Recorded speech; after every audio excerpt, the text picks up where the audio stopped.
Hello, I'm Isaac Hayes III, founder and CEO of Fanbase, and I'm here with a very important message. We are at a turning point in the Black community where we must have equity in the apps we use that scale to billions of dollars. But this time, we own the infrastructure, we own the culture, and we shape the future. And Fanbase is the future. Fanbase combines the free functionality of Instagram, TikTok, and YouTube into an all-in-one platform built for the evolution of social media and monetization. With over 1.4 million users, that's real proof that we are shifting the conversation of tech ownership and equity for creators. So right now, I want you to go to startengine.com/fanbase and invest today. The minimum to invest is $399. That gets you 60 shares of stock in Fanbase at $665 a share. This marks a turning point in Black ownership of social media. If we don't take this opportunity to own social media right now, we will always be customers to our own creations. And that can't go on. So once again, go to startengine.com/fanbase and invest today. We must own the platforms where our voices live, our stories matter, and where our culture drives the world. Thank you. Folks, Black Star Network is here. Hold no punches. I'm real revolutionary right now. Support this man, Black Media. He makes sure that our stories are told. Thank you for being the voice of Black America, Roland. Stay Black. I love y'all. All momentum we have now, we have to keep this going. The video looks phenomenal. See, there's a difference between Black Star Network and Black-owned media and something like CNN. You can't be Black-owned media and be scared. It's time to be smart. Bring your eyeballs home. You dig?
Today is Thursday, September 18th, 2025. Coming up on Roland Mark Unfiltered, streaming live on the Black Star Network. House Republicans doing all they can to punk Democrats. They're pushing a resolution honoring the life and legacy of Charlie Kirk, plus condemning political violence. So why are Democrat leaders talking about voting for it? We'll talk to Lauren Victoria Burke of Black Virginia News about what is going on in the House. Also, the right are trying all they can to blame the left since Kirk's death, and we also expose some of the hypocrisy behind these claims. Jimmy Kimmel gets show taken off the air by ABC. Sinclair, the MAGA local television group, wants him to personally apologize to Kirk's family and make a donation to Turning Point USA before they say they will put him back on their stations. We call that extortion. Plus, we'll talk to the pastor of Abyssinian Baptist Church in Harlem about the role of the black church in this second era of Donald Trump. Voters in Mobile, Alabama will soon choose their next mayor. We'll talk to the sister who won the primary, but she is way behind in the fundraising for the runoff. Plus, the family of 20-year-old Demartravion Trey reportedly found hanging from a tree on the campus of Delta State University in Cleveland, Mississippi. They're demanding to know the truth of what happened to him. The family attorney will join us right here. It is a lot for us to break down. So it's time to bring the funk on Roland Mark Unfiltered on the Black Star Network. Let's go. He's got it. Whatever the miss, he's on it. Whatever it is, he's got the scoop, the fact, the fine. And when it breaks, he's right on time and it's rolling. Best believe he's knowing. Putting it down from sports to news to politics. With entertainment just for kicks, he's rolling. It's on go, roll, y'all. It's Roland Martin, rolling with Roland now. He's funk, he's fresh, he's real, the best, you know he's Roland Martin now.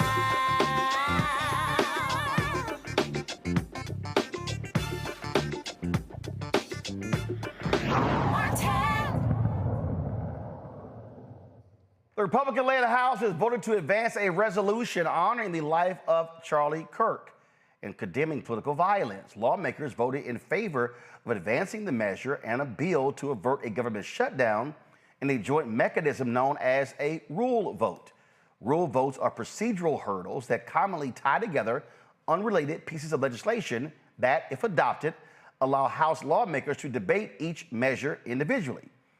Resolution 719, titled Honoring the Life and Legacy of Charlie Kirk, was sponsored by Republican Speaker Mike Johnson. Now, here's the whole deal with this here. So I'm going to walk y'all through this. Go to my iPad, Anthony. This is the resolution right here, okay? And so you see right here all of the Republicans who support this bill. Now, I'm going to actually read the full resolution because I need y'all to understand the game that Republicans are playing here and what they're trying to force Democrats to do. And yes, there are a number of Democrats who are ready to fall for the banana in the tailpipe. All right, so it says, whereas Charlie James Kirk, born October 14th, 1993, was a courageous American patriot whose life was tragically and unjustly cut short in an act of political violence on September 10th, 2025, at Utah Valley University. Whereas Charlie Kirk was a devoted Christian who boldly lived out his faith with conviction, courage, and compassion. Whereas Charlie Kirk was a dedicated husband to his beloved wife, Erica Kirk, and a loving father to their daughter and son, exemplifying the virtues of faith, fidelity, and fatherhood. Whereas Charlie Kirk was a fierce defender of the American founding and its timeless principles of life, liberty, limited government, and individual responsibility. Whereas Charlie Kirk, at 18 years old, founded Turning Point USA in 2012, a student movement with the mission to identify, educate, train, and organize students to promote the principles of fiscal responsibility, free markets, and limited government. Whereas Charlie Kirk became one of the most prominent voices in America, engaging, they literally wrote this, engaging in respectful civil discourse across college campuses, media platforms, and national forums, always seeking to elevate truth, foster understanding, and strengthen the republic. Whereas Charlie Kirk personified the values of the First Amendment, exercising his God-given right to speak freely, challenged prevailing narratives, and did so with honor, courage, and respect for his fellow Americans. They actually said that. Whereas Charlie Kirk's commitment to civil discussion and debate stood as a model for young Americans across the political spectrum, and he worked tirelessly to promote unity without compromising on conviction. Whereas the assassination of Charlie Kirk was not only a heinous act of violence, but a sobering reminder of the growing threat posed by political extremism and hatred in our society.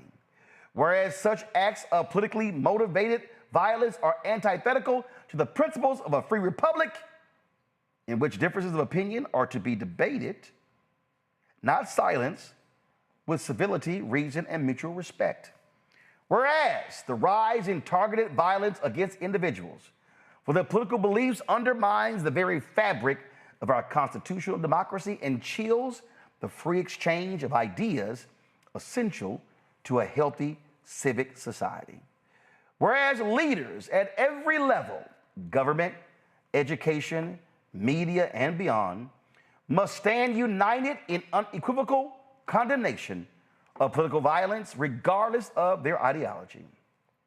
Whereas the tragic loss of Charlie Kirk must not be allowed to deepen the divides in our nation, but instead serve as a turning point to recommit ourselves to better angels and to the timeless American principles of liberty, governed by truth and the virtues of peaceful dialogue with, and whereas Charlie Kirk would not have us respond to his death with despair, but rather with renewed purpose to speak truth with courage, to stand firm in faith, to seek unity while standing firm in principle, and to serve as living reminders of the values he championed, faith, family, and freedom.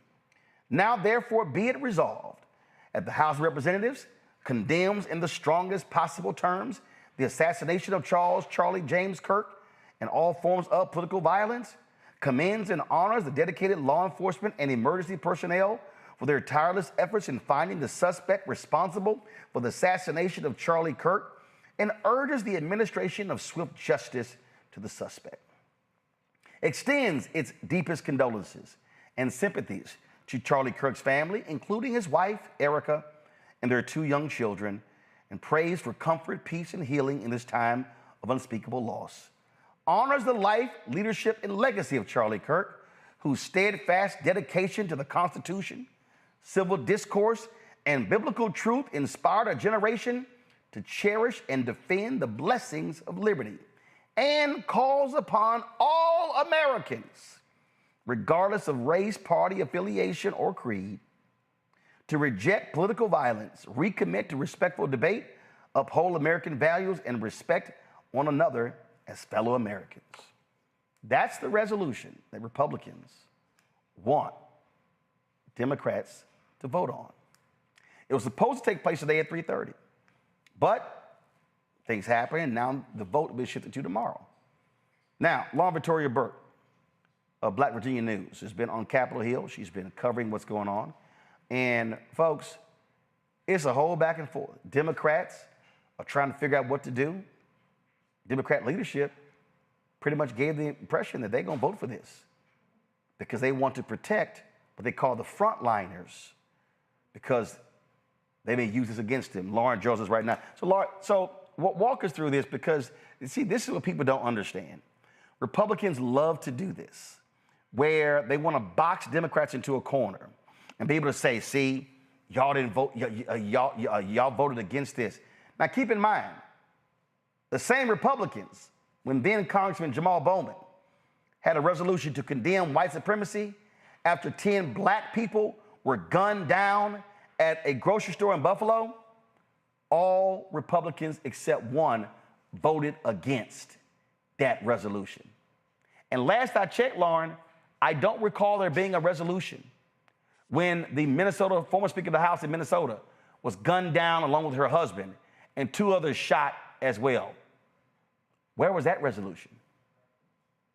That's a good question. One of the things to remember, as you just said, is this is an attempt from a messaging standpoint by the Republicans, of course, to box the Democrats in and be able to say when it's all over, see, you really are for violence because you couldn't even vote for this simple resolution that we put forward. Now, as you just read and as everyone just heard, there's a lot there. So usually these resolutions are fairly straightforward.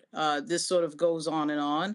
Certainly with the understanding that Charlie Kirk died in a particularly violent way, in a particularly public way. So a lot of these Republicans, particularly the ones who knew him, of course, are in their feelings. Of course, they feel badly and they want to do something. But it's also about the politics of trapping the Democrats on the messaging, which, by the way, is extremely easy to do because the Democrats really have no broad strategic messaging plan. They told the members this week, talk about healthcare, talk about healthcare, talk about healthcare. So everybody talked about healthcare because, of course, the continuing resolution is coming up, and part of that are the tax credits for healthcare. Understood, but they left the field completely barren on this issue, where you have the Republican Party effectively running a government that is now trying to get into the business of telling people how to think, and now trying to, of course, encroach onto the First Amendment.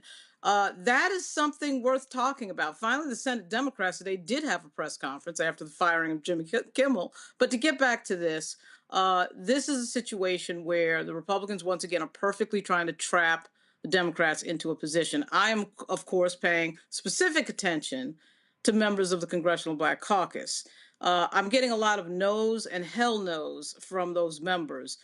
There are certain members that are being told to vote present or, quote, take a walk, which on Capitol Hill means you just don't vote. You stay in the cloakroom or you disappear for the vote, and whoops, you just happen to miss it. That's hard to do when you have a multiple vote set and you miss the other, you made the other 2 votes and somehow magically miss the key vote that everybody's looking at, which, of course, is the Kirk resolution. So you talked earlier with House Democratic leader Hakeem Jeffries. What did he tell you? He said that, read the statement, the vote, I'm telling the members to vote their conscience and read my statement later. We, of course, never got to later when he said that. That was earlier, of course, right after their I thought was a sort of a lengthy caucus meeting this morning. It started at 9 o'clock, and I think he got out at maybe toward 11, near 11 when I talked to him. So when they say that they're having the members vote their conscience, they're trying to make it seem as if the members can do whatever they want. But as the day went on, I think we find out that that wasn't quite the case because there were a lot of stories going back and forth that I found out about of the leadership pressuring these members to vote present or take a walk and not have it just be the group of leaders, the 3 leaders at the top, Aguilar, Clark, and Jeffries, voting yes for the resolution in favor to honor Charlie Kirk, and having a bunch of members vote no. And as you might imagine, there's some members who are senior members who are, quite frankly, distinguished, and nobody wants to be on the other side of a vote of. There's several members like that, and several of them are voting no. You can guess the ones that are voting no. It's like Benny Thompson, Danny Davis, Bobby Scott. There are members who are saying, why are we honoring this person who've said all these terrible things? This is the thing that is problematic with this is not somebody who's never said anything controversial. And even though he died tragically and violently, that's a problem, particularly for African-American members of Congress, because he, of course, targeted in particular Black women and Black women at the top of their game in our community. Michelle Obama, I mean, you know, the idea that you're targeting Ketanji Brown Jackson and trying to argue this woman graduated summa cum laude from Harvard Law, and you're trying to argue she got everything she got off of affirmative action is completely ridiculous. That is something that these members, and particularly the female members, but certainly the male members, some of the male members as well, they are not going to go for that. So it at best splits the CBC. You'll also notice that there is no official policy. There's no official statement from the CBC. That's another sort of what I would call a bad sign, a sign of a split. One piece of news too, Roland, is that Mark Veazey, the congressman of Texas, is offering a resolution, what we would say is a clean resolution, which just gets right to the point. We stand against political violence. Political violence is wrong. You know, what happened to him is terrible. That type of very straightforward language that doesn't go on and on into these, you know, details that get to things that, frankly, are hard to square given some of Kirk's statements. So it also looks like you had a lot of Democrat pushback to what was going to go down, because earlier when you and I talked, it was sort of like, all right, we're going to move forward with this vote. And it seems, you know, after we did our live, after it hit social and other places, all of a sudden Democratic leaders realized, oh, we got a problem. Well, yeah, Roland, it seemed to go from, okay, vote your conscience, do what you want to do. Maybe they were assuming the members were going to vote yes. You know, when you read some of this language about, look, political violence is wrong, you know, this is terrible, that's hard to vote against, right? I mean, that's part of this. That's hard to vote against statements like, wow, let's make the statement that political violence is wrong. Well, I think every member, Republican and Democrat, would agree with that and make that statement. But the problem is, if you listen to the quotes of Charlie Kirk, and particularly with regard to quotes with regard to Black women, but not only those quotes, that's problematic. And it's also problematic when you have constituents who don't know all the details of all of this stuff. They've seen the clip reels of Charlie Kirk. There was another one that came out last night that Tara Setmeyer put out there that was just running the things that he has said over the years. That is hard to explain to your constituents who are seeing this person on social media say negative things, very biased things, very racist things about members of the Black community. And then you voted to honor him. I mean, you know, everyone understands that your member of Congress is against violence. Nobody was for what they saw happen on that video last week. Absolutely nobody. But the Republicans are trying to make this a one-sided argument that the Democrats are all Antifa, that the Democrats are pro-violence, and that is why they're trying to sort of corner them into this vote. All right, so you made a point about what Tara Setmeyer posted last night. It's about a 6-minute video. I actually want to play that so people can actually hear for themselves. So this is what she posted on Twitter last night.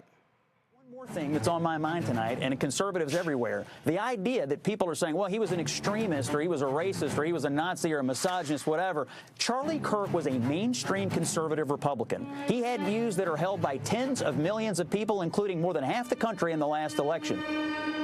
If I see a Black pilot, I'm going to be like, boy, I hope he's qualified. It begs the question, when you see a Black pilot, you wonder, you say, I hope they are qualified. And in the spirit of affirmative action, we have Ramon and Cadillac are your two pilots. They've never flown before, but they are Black. If I'm dealing with somebody in customer service who's a moronic Black woman, is she there because of her excellence, or is she there because of affirmative action? I'm only here because of affirmative action. Yeah, we know you do not have the brain processing power to otherwise be taken really seriously. The war on white people continues. You had to go steal a white person's slot to go be taken somewhat seriously. We are raising a generation of weak people like Simone Biles. LeBron James is a self-interested, narcissistic, and we know he's not very smart. You're representing your nation. You're selfish sociopath, not very bright, not wise, not somebody of good character. She is a shame to the country. Blacks in America did not have the same rights they had today. Data shows they were actually better in the 1940s. Let's get loud for Kyle Rittenhouse. I'm also going to offer some context and some nuance about the death of George Floyd that no one dares to say out loud. which is that this guy was a scumbag. Remember what BLM stands for? Burn, loot, and murder. Now, does that mean it deserves to die? That's two totally different things. Of course not. Prowling blacks go around for fun to go target white people. That's a fact. There's no such thing as white privilege or racism. So black people are allowed to talk about black culture in a way that white culture cannot. Black people can go up and say that there's a baby mama problem in black America, and white people are not allowed to say that. Oh, I just did. So what are you going to do, cancel me? Black people are allowed to say, black people are allowed to say, I'm a grown man, I got way black people are allowed. Skin color now gets their own summertime celebration. Oh, wow, look how far blacks have come. It has now become a racial complaining day. Thomas Sowell and Justice Clarence Thomas are far better black role models to celebrate than Martin Luther King. This guy is not worthy of a national holiday. There's a mythology around MLK that does not warrant the reverence that he gets treated with in America. We have a federal holiday to a guy that talked about race all the time. Kirk describes King as, quote, a bad guy. It's true. We celebrate the Civil Rights Act more than the American founding. The country made a mistake when it passed the Civil Rights Act. Also true. The Democrats are not lifting a finger to remember the well over 100 people that have died in Texas Hill Country. The death toll likely would not have been as high if it wasn't for DEI. Ketanji Brown Jackson is what your country looks like on critical race theory. You're going to remove my appendix and you're a black lesbian? Ketanji Brown Jackson is an embodiment of the tyranny that we currently live under. She's an ideological, unintelligent, yet confident fanatic. Why does Kirk believe passing the Civil Rights Act was a mistake? Now, again, apparently they don't listen to the show because we do that at least once a week, right? So she wants to be the first ever black woman on the Supreme Court, yet she won't even admit that she's a woman. The transgender movement is an introductory phase. These doctors need to be put in prison to get you to strip yourself of your humanity. A Nuremberg-style trial to mesh with machines. Interestingly, I think there is an argument to bring back the MRS degree. Reject feminism. Young women need to get married at a younger age and start having kids. I'm studying sociology. No, you're not. We know why you're here. Submit to your husband, Taylor. You're not in charge. You will find a husband if you have the intent to find a husband. You got to change your name. If not, you don't really mean it. Democrat women want to die alone without children. A lot of them are on birth control too, and birth control really screws up female brains, by the way. It's really rich. I didn't know women not to complain 50 years ago. That's funny. We should tell them to stop freezing their eggs and start finding their partner earlier and have lots of babies. Every single one of you need to make sure that your loved ones are not on birth control. So materially insane to think that 1 in 5 American women will be raped in their life. It is. I agree. No, meaning that they're lying about being raped. You're comparing abortion to the Holocaust. Absolutely, I am. In fact, it's worse. It's worse. Because Jewish donors have been the #1 funding mechanism of radical, open border, neoliberal, quasi-Marxist policies. By the way, this is my other problem with death penalty. It takes too long, too many appeals. It should be public. It should be quick. It should be televised. Well, at what age should you start to see public execution? 16. I think you could do it earlier. I think you maybe at age 12. I want to watch that execution. That'll make my day better. A lot. I mean, Joe Biden is a bumbling, dementia-filled, Alzheimer's, corrupt tyrant who should honestly be put in prison and or given the death penalty for his crimes against America. The Democrat Party believes everything that God hates. We're dealing with maggots, vermin, and swine here. These are not good people. They're not even a little bit good. In fact, I know people that went to Haiti passively as agnostic atheists, and they came back searching for Jesus because they saw legit demonic activity. Kamala Harris wants to see the elimination of the United States of America. Democrat Party supports everything that God hates. There's not much you can do, folks. You have a government that hates you. You have a traitor as a president. Buy weapons. I keep on saying that. As top Republicans reject any link between GOP rhetoric and Paul Pelosi assault. If some amazing patriot out there in San Francisco wants to really be a midterm hero, someone should go and bail this guy out. Native-born Americans, you better buy weapons, everybody. Have a lot of guns at your disposal. I would never leave your home without a weapon. I think it's worth to have a cost of, unfortunately, some gun deaths every single year so that we can have the Second Amendment to protect our other God-given rights. We actually need looser gun laws because I think that Oh, yeah. They said we have more guns at the Turning Point HQ than you could imagine. Yeah, if anyone ever tries to come, that will not end well. Oh, no. Imagine the world without Joy Reid. Imagine the world without Sheila Jackson Lee or Michelle Obama or Ketanji Brown Jackson. I am channeling the emotions of millions of conservatives who are angry.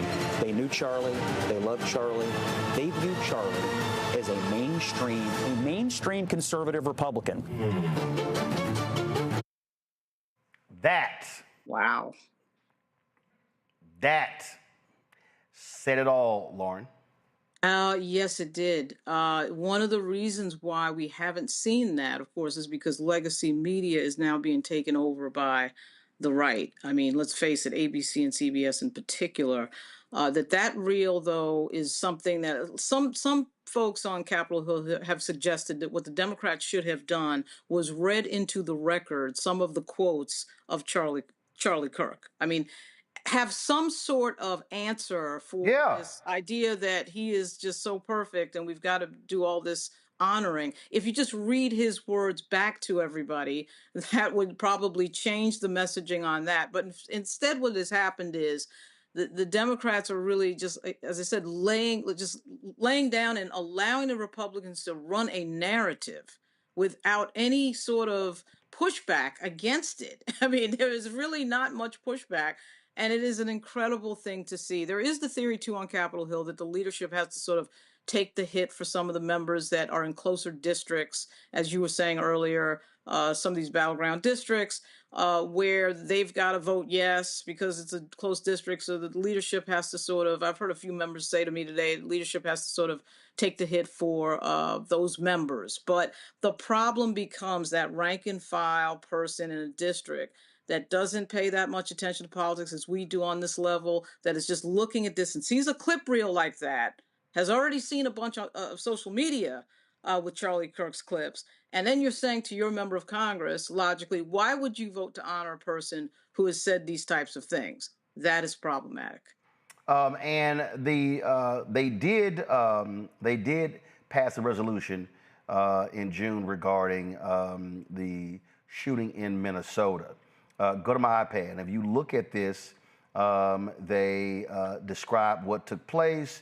They describe the individual, and then they say in here, whereas when these violent acts expose division, must persevere and pursue democratic principles, resolving the differences through debate and civil discourse. No, first of all, it's a very short resolution. It does not even remotely compare to how laudatory it was about Charlie Kirk being a Christian and family person, and how he didn't say, and he welcomed debate with all Americans and all sorts of stuff like this, as if that clip, that video we put there never even existed. So, so now it's going to be a question of, are you going to have Democrats who are going to say, no, I'm sorry, you want me to vote on a resolution that leaves out a whole bunch of stuff, and somebody who you want Democrats to vote on something where Charlie Kirk attacked very members of that chamber, like Congresswoman Jasmine Crockett, Congresswoman Maxine Waters, and others. Exactly right. And I can tell you that last votes about an hour ago, I was getting a lot of no's and I was getting a lot of hell no's. And the hell no's typically came from the lady members of the Congressional Black Caucus. It will be very surprising to me if any of the lady members of the Congressional Black Caucus vote yes on that resolution. Now, the VZ resolution, effectively condemning political violence in a very straightforward way, may give them an out. So we're probably going to see more news tomorrow about the Mark VZ resolution, which is, of course, going to say that it's against political violence, be a more straightforward set of wording with regard to the what happened, the murder of Charlie Kirk, and it just stated a lot plainer than what you saw from the Republicans. Absolutely. All right, Lauren Victoria Burke. We'll see what happens tomorrow. Appreciate it. Thanks a lot. Thank you. Thank you. Gonna go to a break. I know my panel cannot wait to talk about this. You're watching Roland Martin Unfiltered on the Black Star Network. Oh, and by the way, yes, this is one of our newest shirts. You see right here, it says Resist 47. You can get it at shopblackstarnetwork.com. And so you got all the information on here. And so if y'all want to get this shirt, go to shopblackstarnetwork.com. Shopblackstarnetwork.com. You can get our products plus all these black-owned companies that are to my right as well. All right, folks, I'll be back in a moment.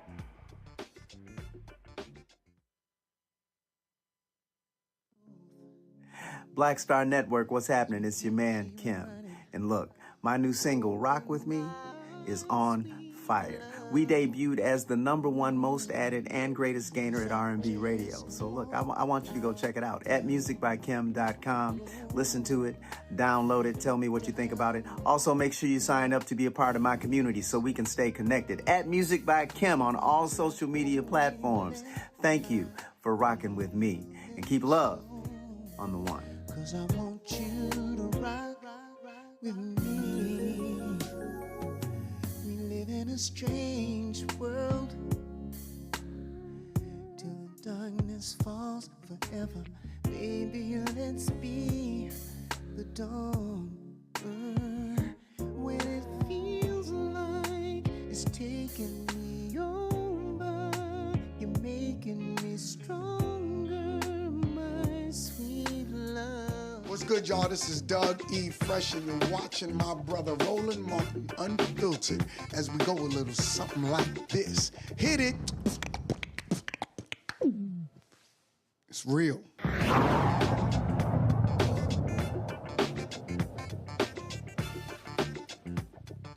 Folks, my panel, Joy Chaney, founder of Joy Strategies out of D.C., Dr. Greg Carr, Department of Afro-American Studies, Howard University out of D.C., Reese Colbert, the host of the Reese Colbert Show on Sirius XM Radio, creator of the card game, Am I Trippin'? Also out of D.C., glad to have all three of you all here. Joy, I'll start with you. What do you make of Democrats hemming and hawing on whether to vote on this Charlie Kirk resolution? Get my fingers to work. I'm going to take that clip that you just showed from the Seneca Project. I'm going to send it to everyone and let them know, do not vote for this resolution. Vote for the VC resolution. Do not vote for this resolution. That includes leadership. There is no excuse. This, I think we have forgotten. I think a lot of people don't know what he's saying. I really do. I think a lot of people who are kind of flirting with this is okay, or, he was for freedom of speech. Yes, he was. And he had absolutely every right to say the things and to live. We've already said that. I'm not going to say it again because I don't support political violence, and no one on the Democratic side has ever said we do.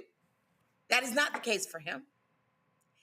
And the fact of the matter is, we do not have to sign a resolution, a vote for a resolution that supports and holds victorious the things that he said about us. That would mean we are fools. Don't be a fool. You can vote against political violence, as you should. You can have a companion resolution. You can go on there and you can vote, and you can read Charlie Kirk's word for yourself. On the floor, let that be your floor speech. Yep. Letting him know why I can't support this resolution that would lionize him. There's nothing to lionize. Reese. I mean, we're going to see who has the balls to stand up for truth and who doesn't. Look, I know that people trying to dodge bullets and stuff and people are scared, but y'all getting more security. Mike Johnson said y'all get 10K more. So at some point, you got to stand up and be a person of conscience who stands for the truth. And so I think we're going to see really who is about that life and who was just trying to go along to get along. But I know that Republicans had no problem whatsoever not voting against domestic white extremism, a resolution that was introduced in the wake of the Buffalo mass shooting. Yeah, you're right here. No problem. Right here. They've had no problem voting against the John Lewis Voting Rights Act. They've had no problem voting against things that would move our country forward, that were about honoring the legacy of people who were actually about making this world a better place. And so I think that Democrats need to keep that same energy. If people are upset, let them be upset. And, they'll find something else to be mad about. I think they have more reasons to be mad about healthcare being cut, about food stamps being cut, about jobs being lost, about food prices, grocery prices being high as hell. I think there is plenty to be upset about versus a vote against this resolution. Greg. Roland, and I agree with Joy. I think that everyone should see that reel, that clip. The key moment in that reel and clip for me wasn't anything Charles James Kirk said. When he was in one of his rants and there were two young men of African descent standing there, what one of the young men said I think is something that I think should really be the guiding force for how we move forward. All of us, whether it be elected officials, just rank and file black folk generally, and any human being in this country who's anti-white supremacy, which I like to think is the majority, regardless of what they say about the majority of voters. It was not the majority of voters, my stupid friend. It was the majority of people who voted. And that brother said, quote, "I'm a grown man. I have better things to worry about." I think that should be the we have to stay focused in this. How people vote, and I agree, I think a VZ resolution would give a clear contrast. A no and a yes would settle the matter, as far as I'm concerned, in terms of it. But this is political theater. Yep. The white nationalists are terrified. Eric Schmidt, the white nationalist senator from Missouri, who gave a remarkable white nationalist speech right here in Washington, D.C. a couple of weeks ago, said in that speech that if this country is for everybody, then it's for nobody. If it's everybody, it's nobody. He was a friend of Charles James Kirk. I don't have a dog in the fight of Charles Kirk. Anybody want to talk about what he said and didn't say? Ta-Nehisi Coates wrote an interesting article in the Vanity Fair a couple of days ago, and he said this: if you would look away from the words of Charlie Kirk, what else would you look away from? That is a beautiful question to ask to people who can be convinced once they've seen the evidence. But we're not talking about those people. We're talking about white nationalists. We're talking about J.D. Vance and Stephen Miller and wholly convicted religious zealots like Russell Vogt and Brendan Carr. Rather than debate the merits or relative merits of a resolution for Charlie Kirk, I would just simply end with this. I go to Arlington Cemetery from time to time. There's a huge Confederate monument there, right across the driveway from a tribute to the Buffalo Soldiers. And there are scores of Africans who are buried there under tombstones with one simple word on it: citizen. They were buried there, their names forever lost to time because they were killed or died during the Civil War. There are hundreds of thousands of people on both sides, not very fine people, but very people who fought in the Civil War, who died, who are buried in Arlington National Cemetery, who would have taken my life, your life, Joy's life, Reese's life, and without a second thought, and would have celebrated it. They were far more dangerous to me than the words of Charles James Kirk, living or dead. I don't have a dog in it. I'm a grown man. I got better things to worry about. And I think that would drive the white nationalists craziest of all, if we stayed focused and break their political backs in the upcoming elections and every other election that comes after that, so that they can't even introduce a resolution. Yep. That's what they want us to do, is start arguing about this. Yeah, absolutely. But again, this is, people need to understand, this is what happens when you have power. Now, this week, we've shared with you a number of videos from black pastors speaking from the pulpit, not just about the shooting of Charlie Kirk, but also the white nationalism, the white Christian nationalism that we are seeing take place all across the country. It's happening everywhere. Reverend Kevin Johnson, the senior pastor of Abyssinian Baptist Church in Harlem, spoke about what's going on. This is what he had to say. Even our founders of the United States of America knew that this nation, even from its Genesis ex nihilo moment, was not perfect. They understood that it was a work in progress. They recognized that America needed to keep growing, needed to keep changing, needed to keep becoming more diversified, needed to keep becoming better than it was. But this week, beloved, we all have to ask the question, are we becoming more perfect, or are we becoming more divided? This past Wednesday, September 10th, the day before 9/11, our nation witnessed something that should have brought us together. Tragically, a 31-year-old ultra-conservative MAGA leader was murdered in broad daylight. And on the same day, even though it didn't get as much attention, there was a mass shooting that took place in a school in Colorado. Lives were lost. Families were broken. And a nation had been further shattered. And what disturbed me more than anything was that instead of our political leaders mourning together, serving, if you will, as the pastor in chief of the nation, seeking unity in our shared humanity. What did we see? We saw a president who decided to blame versus heal. We saw leaders who had picked division over unity. We saw a man who had selected accusation over investigation. And before the facts even became clear, before the investigation was complete, we had the leader of our country pointing fingers at people on the other aisle, when the reality, it was somebody who came from his own house.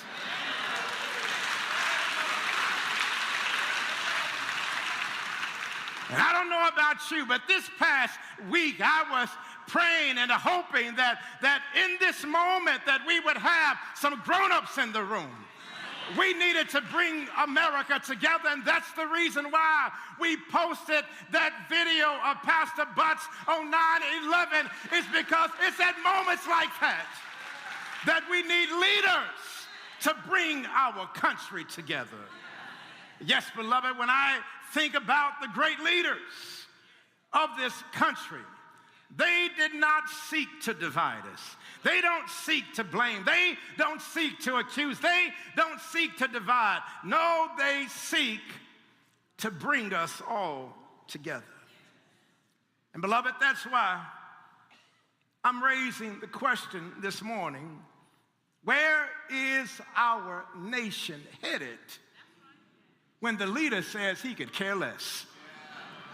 Where is our nation headed when people care more about political points than they do about human pain? Where is our nation headed when they focus more on tearing down than building up? Where is our nation headed when there is more focus on them versus us collectively? And as much as I've been wrestling with these questions this past week, I came by to let you know this morning that there's still some good news. Because God has not given up on America. Because God has not given up on us. And beloved, that's why we've got to understand that yes, we may be divided. Yes, we may be hurting. Yes, we may be broken. Yes, we may be going through some situations. But I want to remind us today that our God is not done with our nation. Reverend Johnson joins us right now. Glad to have you here on Roland Martin Unfiltered. I understand the sentiment that you laid out there, but let's be clear. Everything that we are seeing, everything that you preach about is laid out in Project 2025. Yep. What Brendan Carr is doing with the FCC in bringing media to heal, he wrote that section in Project 2025. We know Donald Trump ain't no Christian. We know he don't love Jesus. Right. We know he's a fraud.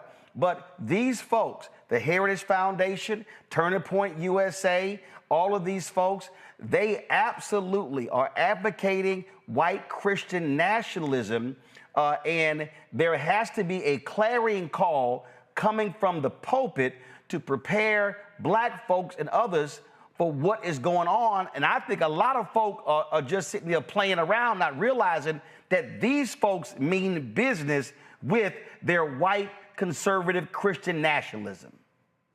I'm in total agreement with you. I'm pretty sure you've posted some of my sermons before, so everyone knows that I'm on the record, not only just critiquing and speaking prophetically against this administration, but you're exactly right. They're following Project 2025 to the nth degree. And when you look at Donald Trump, and when you look at all of the moves that he has made over these past nearly 9 months, the reality is that all of America, not just Black America, that we all have been asleep at the wheel. And, you know, I remember before the election took place, when I came and preached my trial sermon at Abyssinian, I raised a lot of these questions, and it seemed to fall on deaf ears. Now, what really needs to happen now is not only do we need to continue to raise the voice and get our people actually involved, but we're going to have to take this to the streets. I look at this whole moment right now. Many people are afraid because they see the federal troops. But one of the things I often point out to people, there are more of us than there are police. There are more of us than there are bullets and guns. And so we must make sure that there are mass demonstrations, because this president is going to continue to try to inflict pain, suffering, and also trying to put fear into people. But I'm not afraid of him. As I said in one of my sermons, we ain't scared, ain't never been scared, and he is not going to terrify us. I was driving to the show, and I called. I had not talked to or seen Reverend Jim Wallace in a very long time. And the paperback version of his book drops on Tuesday. And if you go to my iPad, it's called The False White Gospel, Rejecting Christian Nationalism, Reclaiming True Faith, and Refounding Democracy. And he lays out, and I agree with him, that this is a moment. And we're seeing this. We are seeing, I dare say, we are seeing Catholic priests under the leadership of Pope Leo going to ICE detention hearings, daring them to arrest folk with the priest standing there. This is a moment where the church, Catholic Church, Baptist Church, Kojic, Church of God, whatever you want to call it, whether you're Muslim, whether you're Jewish, has to understand that moral leadership is required right now, and it can't just be speaking from the pulpit. It also has to get people to understand that their ballot and their Bible actually go together, because that's what the white Christian nationalists are doing. Yeah, I mean, the reality is we have become at ease in Zion. And one of the things that I am very focused on at Abyssinian is helping, not only using the pulpit that we have, but also mobilizing with others across this nation. The reality is this, is that these people, they are using Christianity when they don't even know who Christ is. They're using the faith in racist, a very stereotypical kind of way in which they are trying to inflict further pain. I did a Bible study some years ago, really making the connection between white nationalism and white racist Christianity.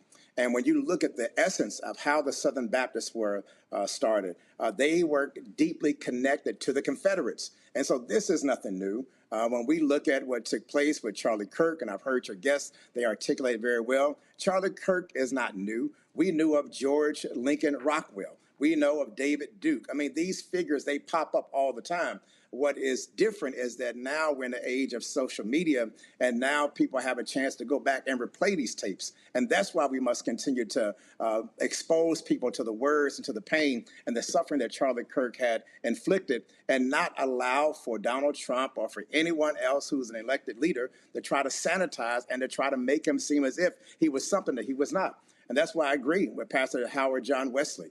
He said what needed to be said. And we all must continue to advocate for our people and to continue to protest. And I agree with you. We need to have not just, if they're going to arrest, let's go ahead and do it in mass, because trust me, there are not enough police officers to arrest all the American citizens. In that conversation I had with Pastor Wallace, he told me about a book that I wasn't aware of, but I'm like, yo, we got to order it. Bonhoeffer's Black Jesus, Harlem Renaissance Theology, and an Ethic of Resistance. I'm quite sure Greg Carr has it somewhere behind him. And I know he does. I know he does. Now, but the reason this is important here is because Bonhoeffer studied at Abyssinian. Yes, sir. And took Black liberation theology back to Germany.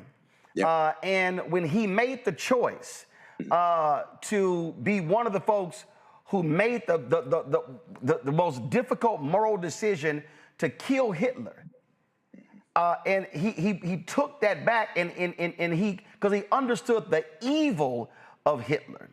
And I have to remind folk that while Bonhoeffer came here to the United States, Harlem, Abyssinian, to learn Black liberation theology, Hitler sent his goons to the United States to study Jim Crow, and they brought back the best practices of Jim Crow to Germany.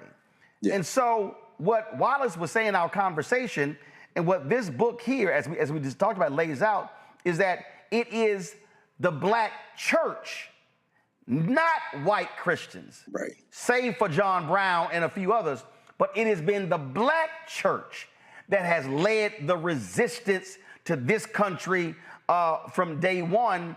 And that this is a moment where today's preachers are going to have to find the intestinal fortitude of the previous preachers to lead folk through this abyss.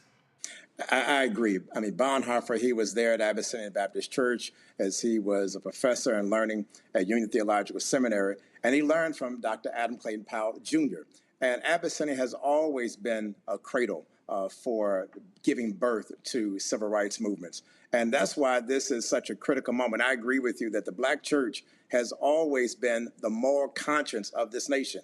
Slavery in this country, many people are trying to whitewash it. They're trying to take down pictures and scenes from the Smithsonian. But the reality is this: you cannot wash away our history. You cannot wash away our pain. And that's why I am saying I want to make this appeal to any Black preachers or any people who go to church, period.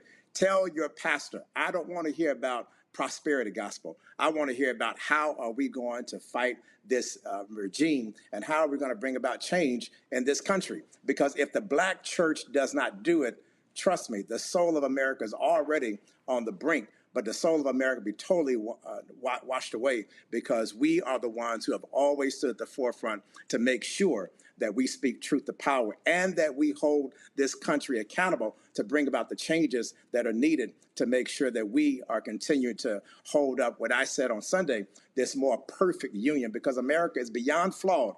But I firmly believe that the Black church and Black leaders, women and men, if we come together, that we can change the course of the direction that this country is headed on right now. Before I go to my panel with their questions, I talk about this all the time. Where do we go from here? Chaos or Community, Dr. King's book. And I always quote this, where he said there are already structured forces in the Negro community that can serve as the basis for building a powerful united front. The Negro Church, the Negro Press, the Negro fraternities and sororities, and Negro professional associations.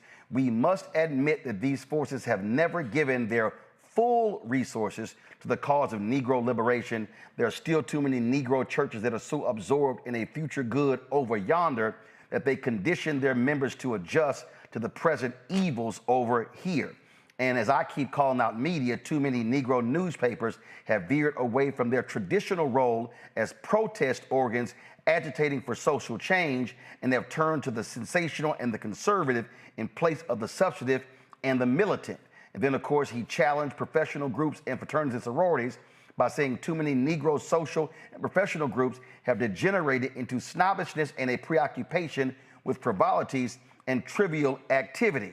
And so, as someone who's a life member of Alpha, Prince Hall Mason, in the Boule, I've challenged those folk direct by saying, I'm not interested in us wearing our colors, talking about all the great things to do when we get together. If the community ain't never seen us actually doing it, then none of that stuff matters. Let's go to my panel. Greg Carr, you first. Greg, you on mute. Thank you, Roland. There you go.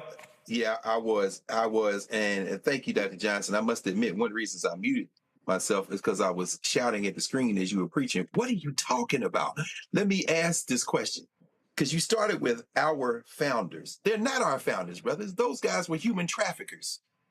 My question to you is grounded, and I do know that book. If memory serves me correctly, I think it's chapter 4. Bonhoeffer didn't just come to Abyssinia. I think he was a lay leader at one point in the congregation, and he learned at Abyssinian how Black folk, including Adam Clayton Powell, but just through community work, don't just think about Christianity in the abstract or in the hereafter, but in the very real living here and now. My question to you is, why do we keep attempting to talk about the soul of a country that is soulless, act as if we share a religion with open, utter white nationalists?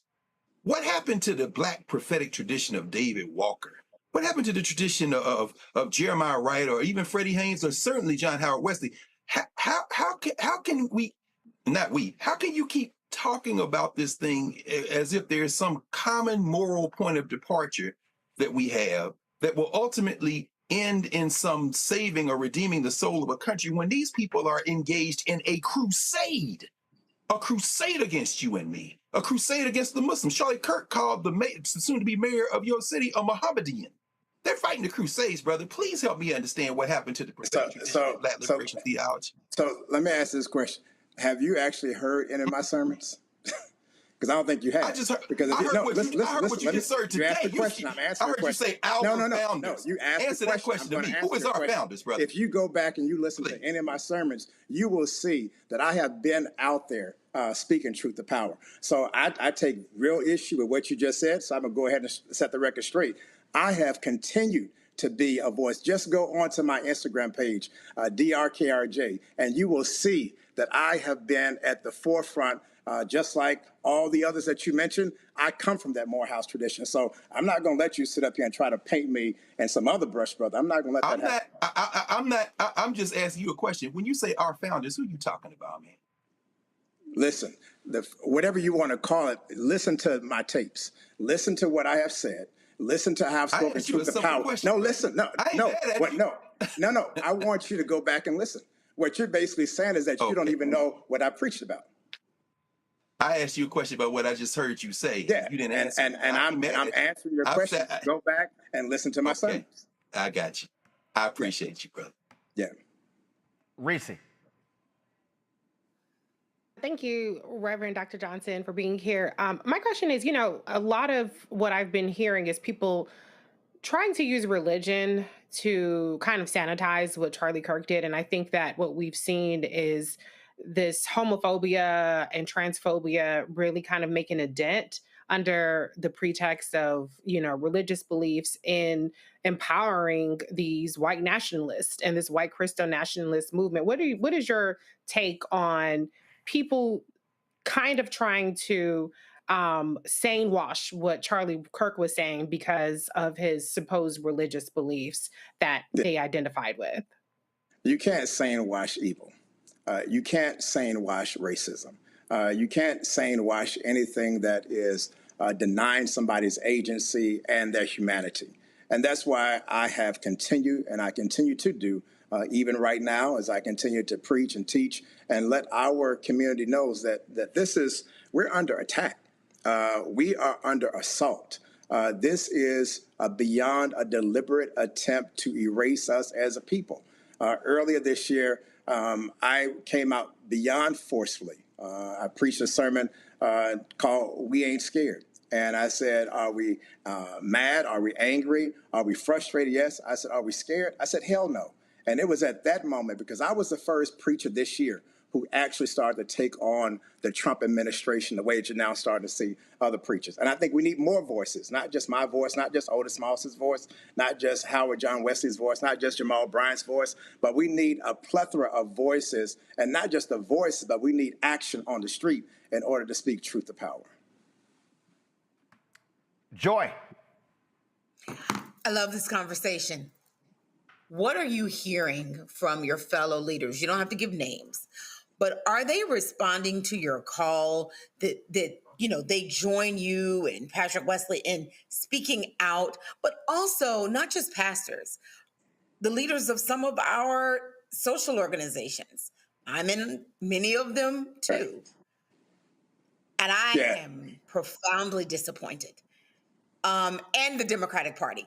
What are you hearing from them? What are you saying to them? Yeah. Unfortunately, like Roland mentioned, I'm an Omega. I'm a part of the Boule. Many Black people and many professional people, they're just pretty much at ease in Zion. They're not viewing this as it's impacting them.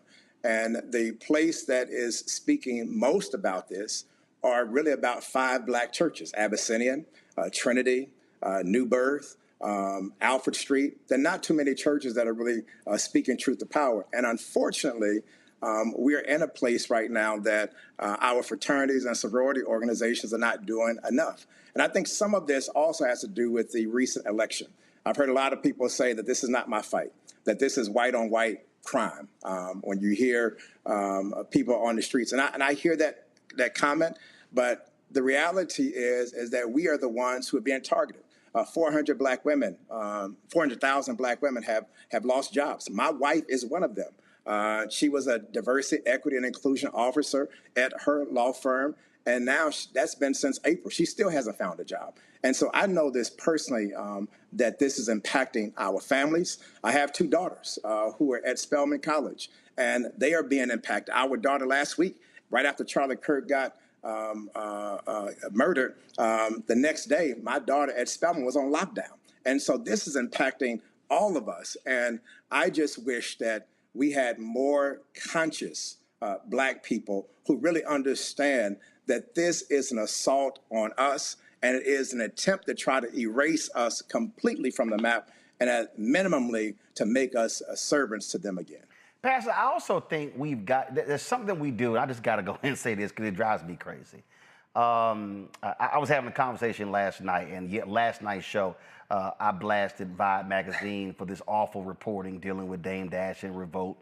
And some folks were like, well, you know, some people others say, well, I don't really want to say nothing because I don't want to bring somebody Black down. And I said, first of all, that ain't bringing somebody Black down. I said, that's called accountability.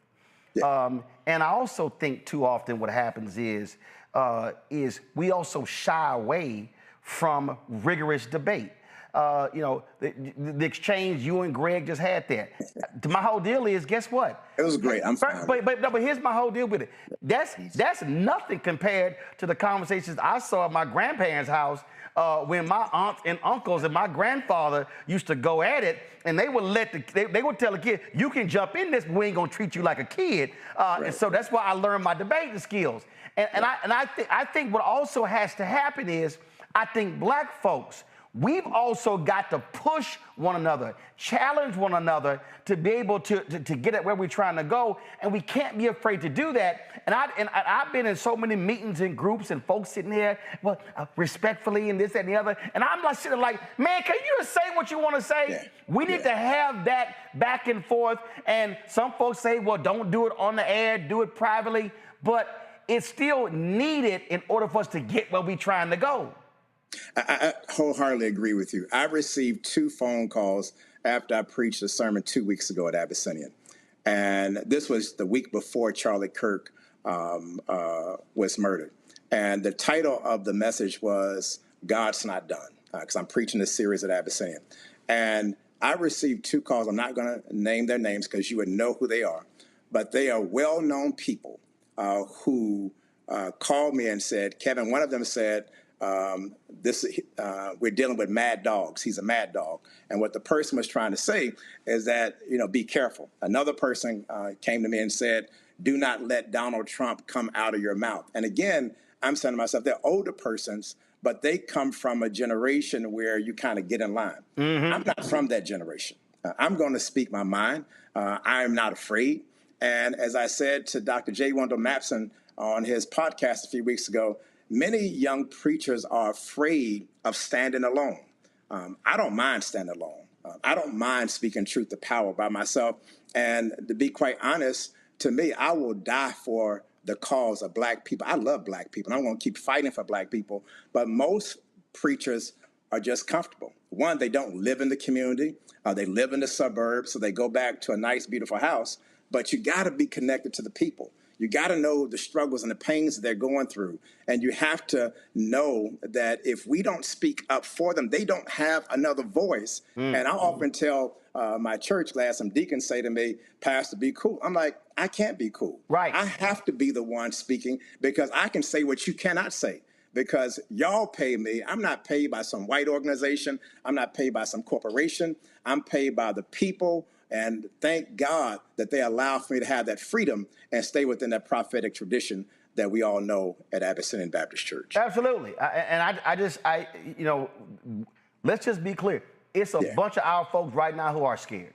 We got some folks who sitting here, we don't really want, man, Roland, man, I mean, you know, be careful. I don't know if you want to say that. You know, it's some folks sitting here, man, you really shouldn't wear that shirt that say resist 47. And I'm sitting here going, I'm sorry, how can we run around? And it just ticks me off. Like in this studio right here, Anthony, get a shot of this. In this studio, that's Ida B. Wells on that wall. That's Harry Belafonte on that wall. That's James Baldwin on that wall. In the office in there is a mural that says, from the nation's first black newspaper, Freedom's Journal, March 16, 1827, we wish to plead our own cause, too long have others spoken for us. I got another mural called hashtag Black Owned Media Matters. It shows all these black owned media companies. And I'm like, in one of our promos, I said, you can't be black owned media and be scared. Well, you can't be a black preacher and be scared. And if you're a black organizational leader and you scared, guess what? Your weak ass should resign. I'm in total agreement with you. I could not have said it any plainer than the way that you did. The reality, this is not a time to be scared. This is a time to be bold. This is a time to be courageous. Harriet Tubman, she was not scared. Frederick Douglass, he was not scared. Rosa Parks, she was not scared. All of our great leaders, they understood that leadership sometimes comes with a cost. And one of the things that I think about often is, if I don't stand up, how will my children view me? And my daughter and my son, they often say to me, Dad, I'm proud of you for you speaking up and for your courage. And what I'm really trying to teach them is that at the end of the day, we're all that we have. White folks are not going to advocate for us. Hispanic people are not going to advocate for us. Jewish people are not going to advocate for us. Black people must advocate for themselves. And if we don't do that, shame on us. I was at a school choice conference, I think it was in Nashville, and we sitting around, it's probably $12, $15 billion in a room. And we were talking, and my initiative was school choice is the black choice. There was only 2 black people in the room. And there was a Hispanic guy in the room. He says, you know, I keep hearing all this black this and black that. He said, I'm for people of color. I said, hey, man, let me be clear with you. I said, I'm here for black people. I said, now, if you want to launch school choice, is it Hispanic choice? I said, be my guest. But Roe is here for black people. And I said, and y'all ain't doing nothing in this room unless y'all can deal with the black caucus, y'all can deal with black churches. I said, so y'all might want to get that through y'all heads. And the whole room was like, okay. And I'm like, I don't care. Didn't matter if it was it was only 2 black people in the room. I was one of them, and that's the only thing that matters. Last thing, Dr. Carr mentioned Reverend Dr. Frederick Douglass Haynes III. He was my pastor in Dallas, also my alpha brother. He announced, the church announced on Sunday that he's taking a leave of absence for a medical procedure. I have not talked to him, and we did text. And so I just want everybody to be in prayer for Dr. Haynes as he is dealing with this medical issue. And so we will certainly be praying for my dear brother. Thank you. I love Dr. Haynes. And I don't know if you know it or not, Roland, you and I are Texas homeboys. I was born in Dallas, so I'm a Texan. But I'm praying for Dr. Haynes and praying for his family, and I know that God will bring him through. So here's a question. You born in Dallas. What football team you cheer for? Listen, I'm a Cowboys fan, but Jerry Jones, he's nothing but a plantation owner. See, right there. Pastor, you were doing good there, Pastor. But you had to mention them dang Cowboys. Listen, that's the truth. You see the blue. I hate them more than I hate. I'm like, he makes it very painful, especially when he showed Charlie Kirk the other day. I said, Lord have mercy, Jesus. I said, you just make it very difficult for a black man to keep supporting the Cowboys. Well, you should support the Cowboys. I hate them more than I hate the Klan. All right. Pastor Johnson, I appreciate it. Thanks a bunch. Look forward to having you back. Keep preaching, and we'll keep showing it. Thanks a lot. Thank you.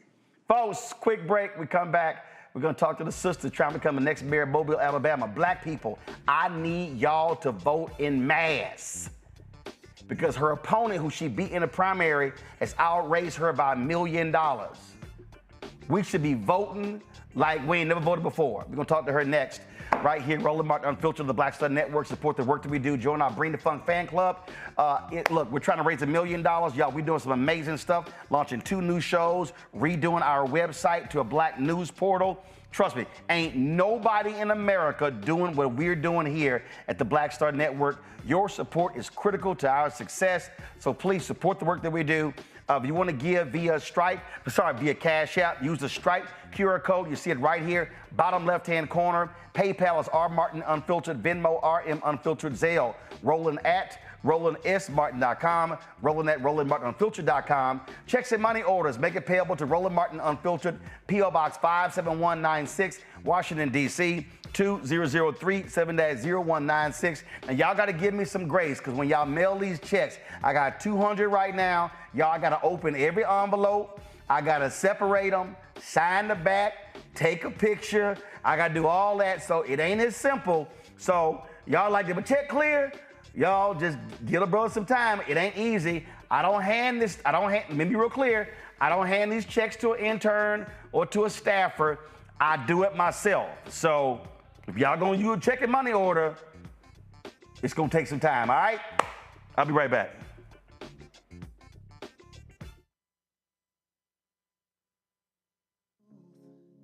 Black Star Network, what's happening? It's your man, Kim.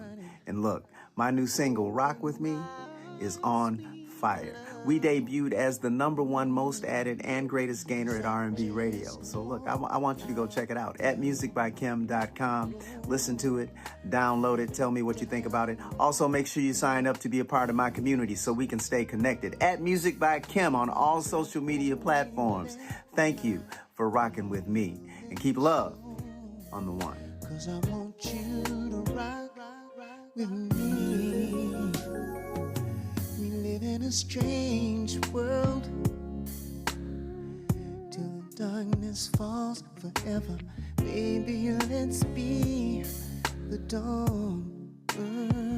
When it feels like it's taking me over, you're making me stronger, my sweet love. Hey, yo, what's up? It's Mr. Dalvin right here. What's up? This is KC. Sitting here representing the JODECI. That's Jodeci. Right here on Roland Martin Unfiltered.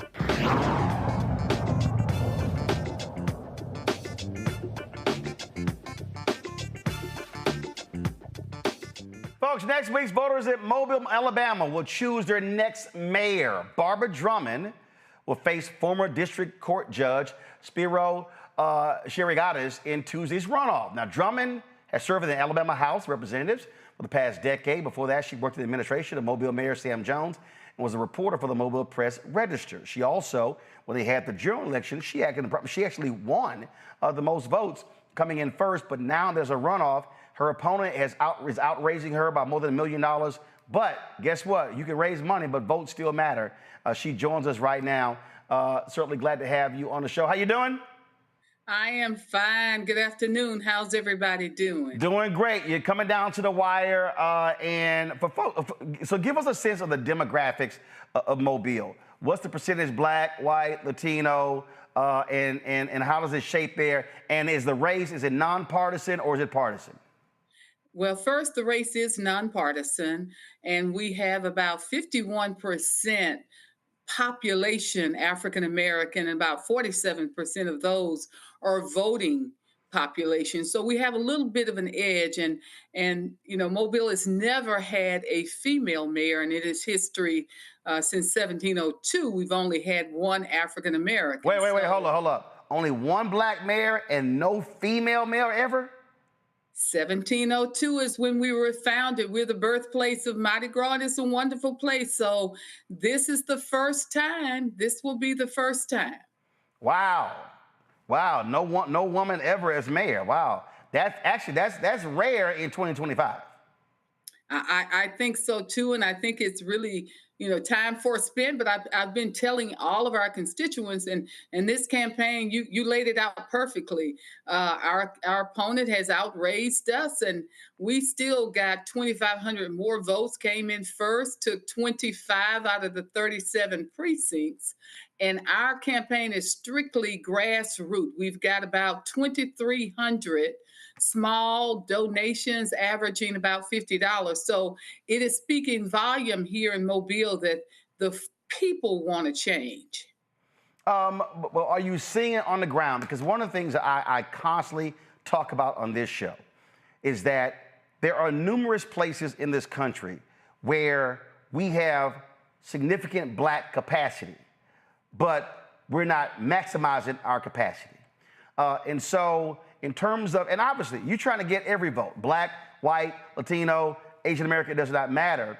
But What are you saying to black folks there about maximizing our power? When you look at those numbers, if we vote at 70, 75, 80% of our capacity, obviously that makes it a hell of a lot easier for you to win.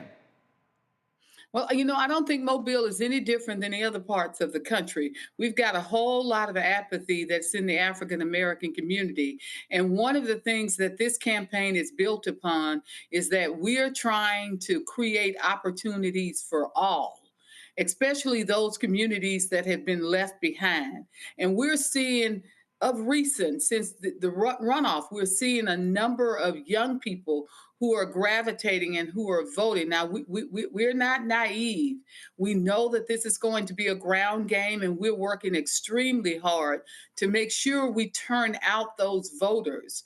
But this campaign is built upon, I always tell people that we are an old city, we're Port City, and usually it's only a few people that has been able to experience any kind of prosperity in economics. And this campaign is built upon creating economic opportunities for everybody. I tell folks, I'm not trying to take away anything someone already has. I'm just trying to expand to make sure that everybody has an opportunity to thrive in this city. What else are you focused on about delivering to the voters if they pick you as the next mayor? I am focusing on my experience to be able to take Mobile to the next level and to appeal to the next generation that this is the place where opportunities are. If not only if you're looking for a good job, but if you want to start a small business, this is the place. And those that have been forgotten, those very marginalized communities that are blighted, that we can go in and rehab, especially they have a whole lot of historic character. One of the things that is in Mobile that I think that is a hidden jewel, and internationally as well as throughout the entire country, is the Africa town where the Clotilda was scuttled. It's the last slave ship. We have not done anything to cultivate that history.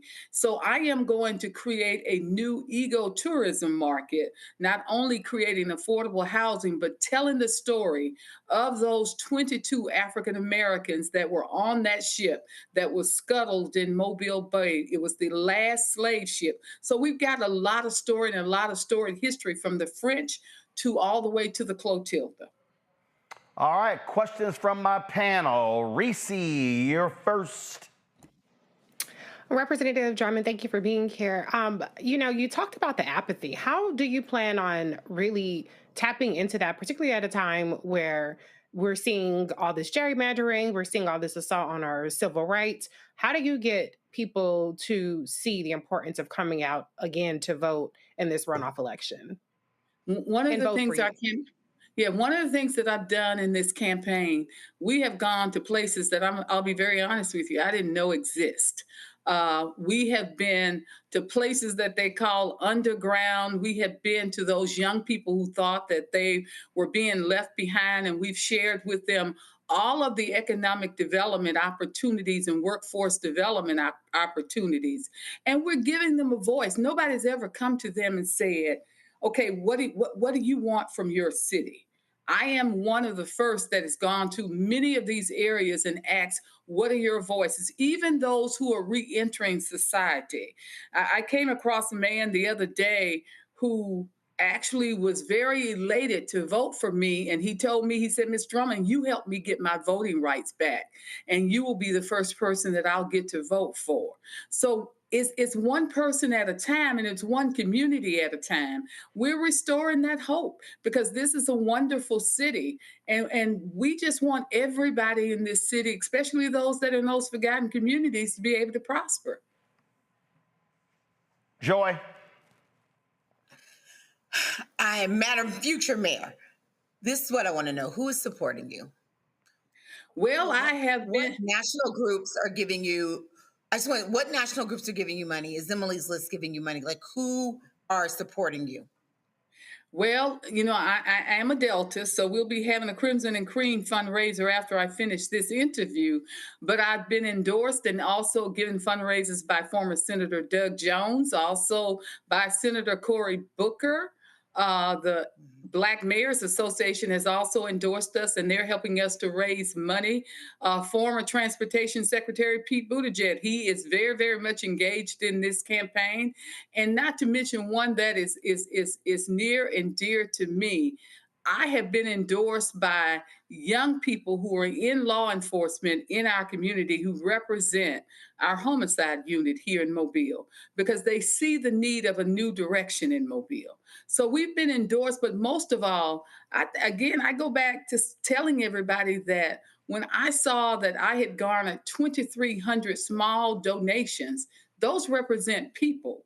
You know, in politics, and of course, I serve in the Alabama legislature as a Democrat. This is a nonpartisan race, but I sometimes think that we forget about people and put more in party. And I think that that is helping folks to see that I am one of those that's going to work with everybody. Greg? Thank you, Roland, and thank you, Representative Drummond. It always does my heart good to hear about Africa Town and Plateau and the great Oludade, as he was called in Nigeria, but I think y'all know him as Cujo Lewis. Cujo Lewis. And the Catilda. Right. Yes, ma'am. But I know y'all got here. I can't wait one day to come to Heritage House and be with the Catilda Descendants Association. That story has gone around the world, but I'm confident that you're going to make sure it goes around the universe.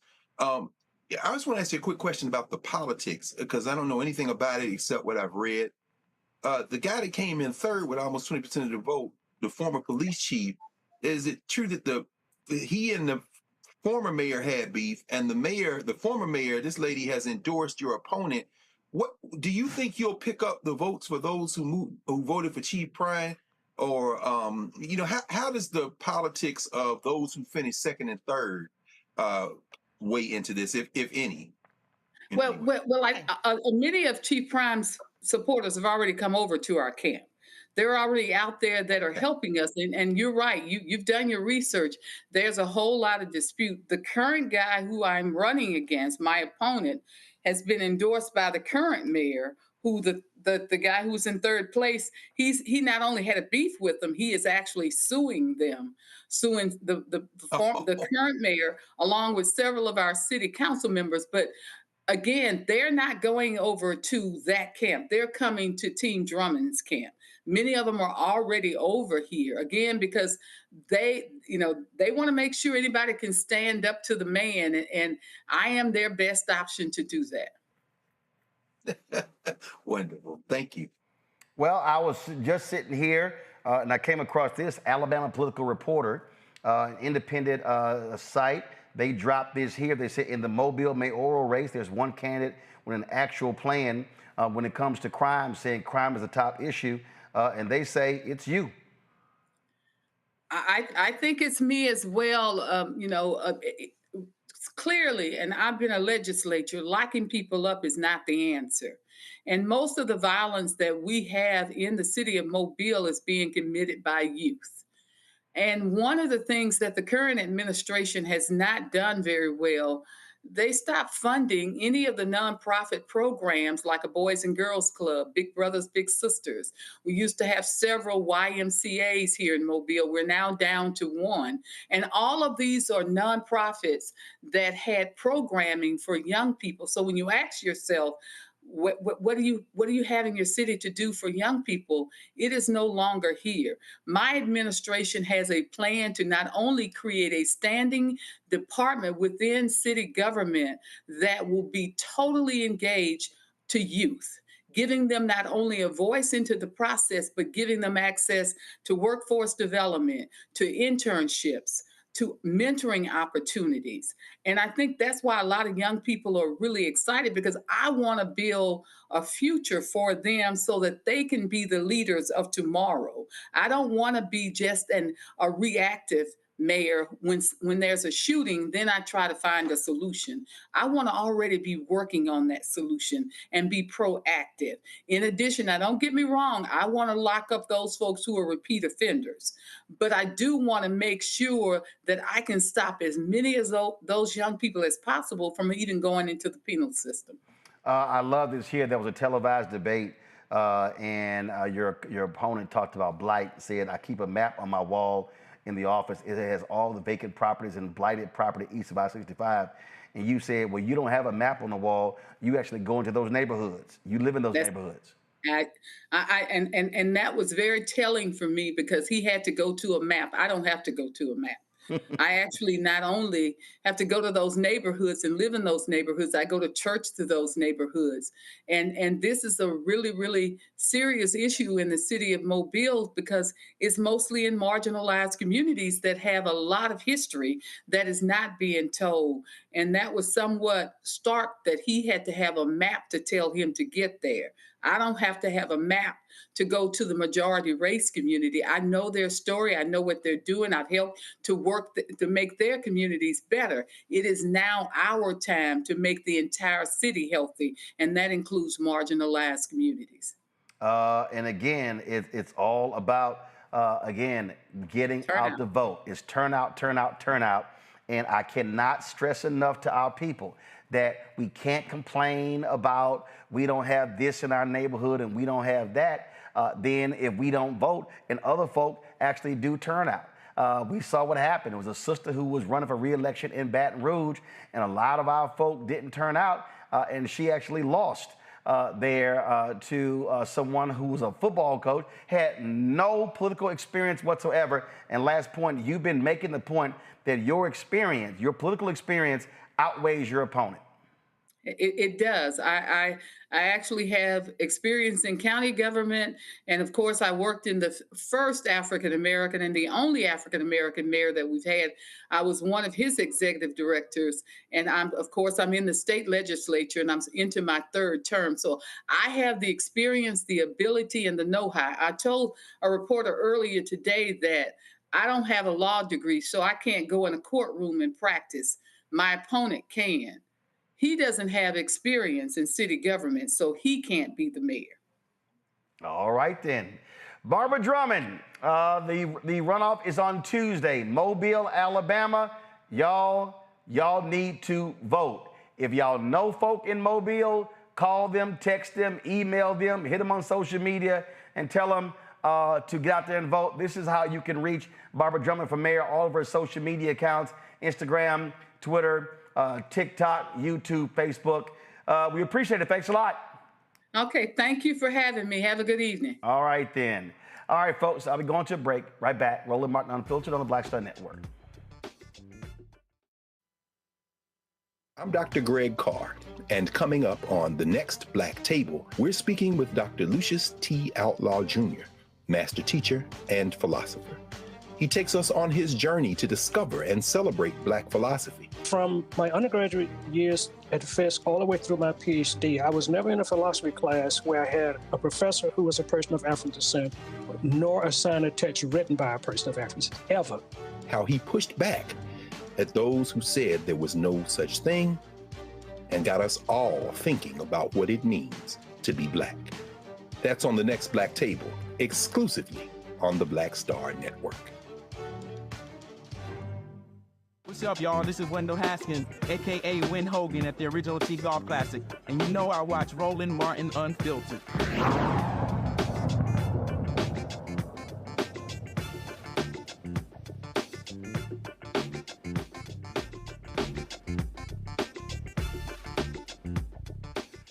You know what? It's pretty interesting listening to all of these ignorant MAGA people just lie. One of the leading liars is J.D. Vance. And they love saying stuff as if there's no such thing as video. So J.D. Vance goes on Fox News. And he's talking to one of the most ignorant, racist, sexist people on the network, Jesse Waters. And he says this. I know you've been asked about this before.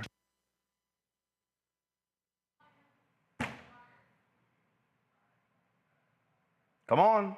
Jasmine Crockett says, yeah, she calls people Hitler, but it doesn't mean she's responsible for any violence that happens. Well, I'd ask Jasmine Crockett, what is it that you want people to do when you call them Nazis? What is it that you want them to do when you call them fascists? What is the proper response when you say that Donald Trump and J.D. Vance and Charlie Kirk are threatening your safety? What do you expect people to do? This rhetoric is completely out of control, and it's part of this entire network of violence that exists on the far left. You dehumanize your political opponents. You fund paid activists to go and harass them and terrorize them. We've had a White House senior staffer just in the past week who has had actual representatives of the Democratic Party going around passing leaflets trying to get his neighbors to harass him and showing people where he lives, where his wife lives, where his young family lives. If that's not political violence, if that's not political harassment, I don't know what the term means. Interesting. He talked about people on the left inciting violence by mentioning Hitler, mentioning fascists. That's interesting. Because when J.D. Vance used to have no facial hair, I recall J.D. Vance saying this. As somebody who doesn't like Trump, myself, the elites were right about Donald Trump, right? I'm a never Trump guy. I never liked him. I can't stomach Trump. I think that he's noxious and is leading the white working class to a very dark place. If I feel like Trump has a really good chance of winning, I might have to hold my nose and vote for Hillary. Terrible candidate. Idiot if you voted for him. Might be America's Hitler. Might be a cynical a-hole. Cultural heroine. Noxious and reprehensible. And I can't stomach Trump. I think that he's noxious and is leading the white working class to a very dark place. He's leading our political discourse to a very negative place. If Trump is elected president, he has to be a much different president than he was a candidate. As a candidate, he was fundamentally divisive, arrogant. Maybe Crockett was quoting J.D. Vance. If y'all could see the stank face on Reese's face right now, y'all be cracking up laughing. No, Reese, you had a stank look on your face. You wasn't smiling. You had, he playing that clip, you had a stank look. Okay, so y'all heard J.D. talk about, what do they mean? They're inciting people to use fascists. Didn't his boss say the same thing? Yeah, I think he did. Roll it. It is the enemy from within, and they're very dangerous. They're Marxists and communists and fascists. And it's a choice between communism and freedom. No, they've done very bad things to this country. They are indeed the enemy from within. This is communist, this is Marxist, this is fascist. It's the enemy from within. That's a bigger enemy than China and Russia. There's a radical left Marxist, communist, fascist. She's a Marxist. She's a fascist. These far left fascists, led by Harris and her group. If Comrade Kamala Harris gets 4 more years, you will be living a full-blown banana republic ruled by an anarchy and a tyranny. They're scum. They're scum. And they want to take down our country. They are absolute garbage. The divide in American politics today is between these far-left fascists, led by Harris and her group. We have a fascist person running who's incompetent. She's a Marxist, communist, fascist, socialist. She's not actually a socialist. She's gone past that. Somebody's got to explain this woman. There's a radical left Marxist, communist, fascist. Isn't that interesting, Joy? So they complain about Representative Crockett and the Democrat, but they use the same language. So like everything, nothing applies to them. It's always just the other side that's wrong. That's right. If them being a fascist is not a reason for political violence, then my calling them a fascist is not a reason for political violence.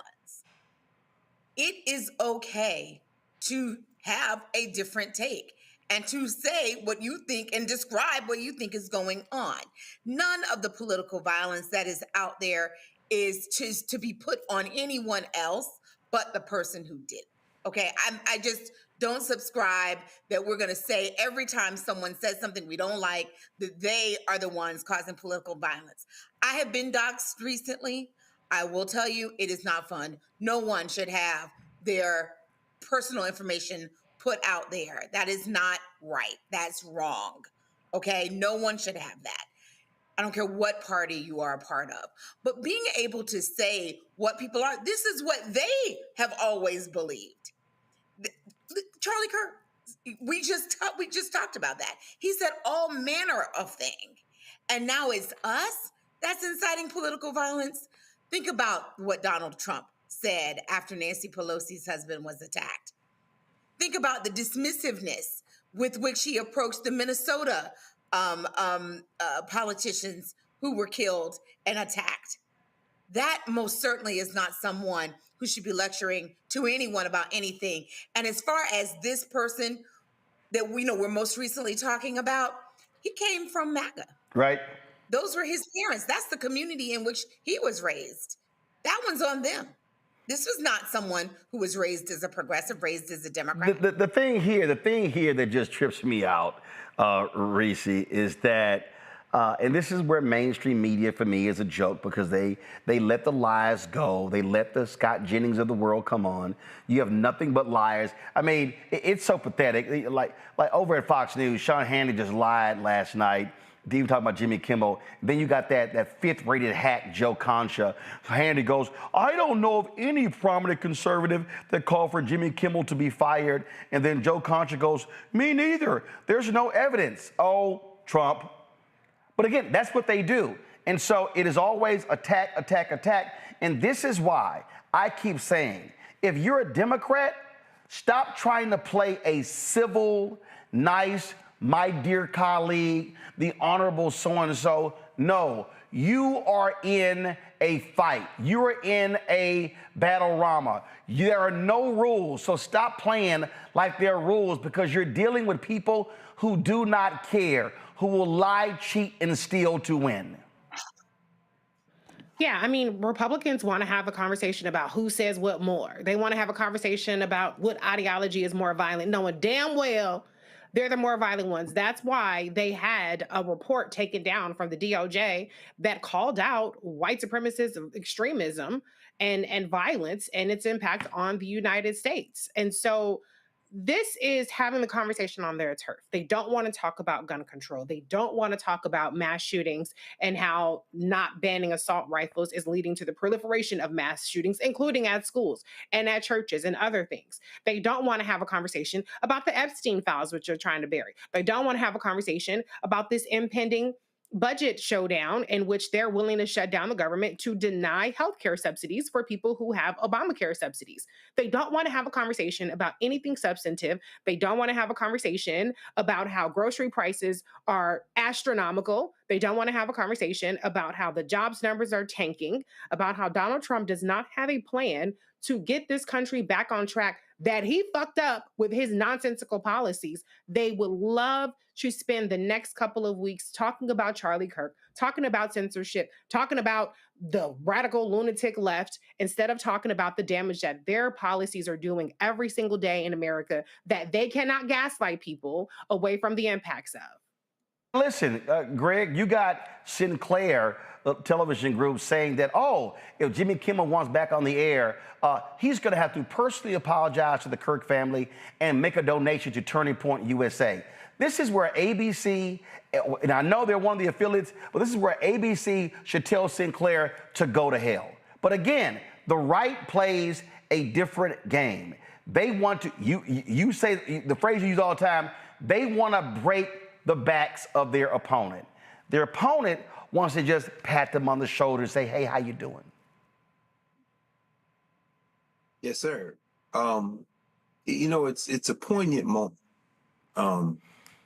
We might even want to thank these rabid white nationalists for forcing this country. I mean, how many times have we all said in one form or another that they took civics out of high school? We don't learn civics. Well, now the whole country is getting civics lessons.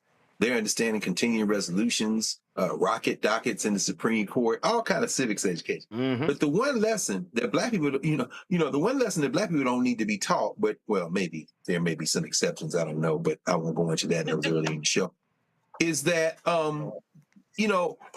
this country is not a nation. And so the mass news entertainment media is owned by people who are also soft white nationalists.